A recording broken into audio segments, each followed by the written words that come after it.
Here are my top 5 episodes of Gravity Falls, and if you disagree, you're wrong. Obvious spoilers for all of Gravity Falls gonna happen here, so if you've not seen Gravity Falls, don't watch this. And number 5, I got Season 2, Episode 18, Weirdmageddon 1. Time is dead and meaning has no meaning, existence is upside down and I reign supreme. Welcome one and all to Weirdmageddon.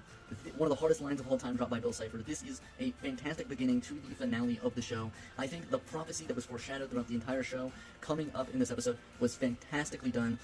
The way they made it, it really feels like something called Weirdmageddon. The way everything is weird, all the weird stuff that happens in this episode. Bill Cipher is perfectly done in this episode. Just at the very beginning of the episode, he has the fantastic moment where he just shifts all the orifices in Pacifica's dad's face. One of the most disturbing episodes ever done in the kids show. We have fantastic funny moments like the big arm guy saying, "Hey, look, buddy, you just get into my mouth." And of course the bubble moments where they go into the bubble and there's all types of different art styles they keep going through. And overall, I think this episode is fantastic. It really feels like you were watching the finale of a show, and I love a show that has a planned finale and is planned throughout, as you will see throughout this entire ranking I'm going to do here. The planning of a show, making it so fantastic. I really love a show that is planned to end and actually has a full-blown finale that is meant to be the finale. It doesn't just get canceled just because it actually has a full-on planned finale. And overall, I think this episode is great. I love the moment when you begin the episode and you're like, oh shit, the apocalypse is happening, and then the intro comes and the intro is different. The intro being different on this episode is so fantastically done. It is one of the most shocking, oh shit is about to hit the fan episodes when you watch this for the first time, and I put it here. I would not say it is a perfect episode, however, mainly because it doesn't really have a set story that goes from beginning to end like the other episodes in this do. That is not as self-contained because it was meant to be the first part of a 3-part trilogy.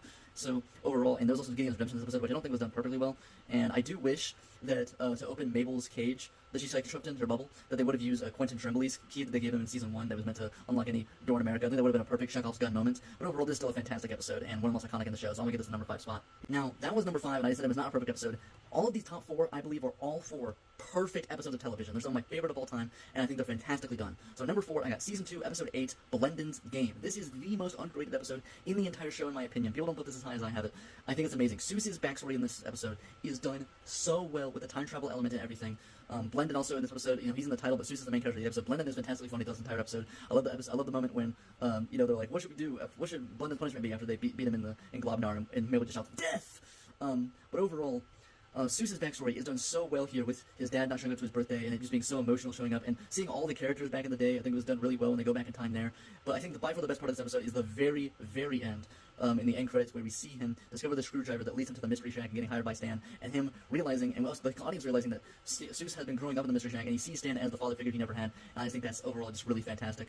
And I think this is just a perfect episode. I really also love that in Seuss's time wish, he doesn't wish that his father comes back when his father shows up to his birthday, and that he just realizes that the Pines family, despite not being blood in the Pines family, he has become part of their family, and he is his real earned family. I just think a really, really great lesson there, and I think Seuss's backstory in this entire episode makes it just a really fantastic and emotional episode. I think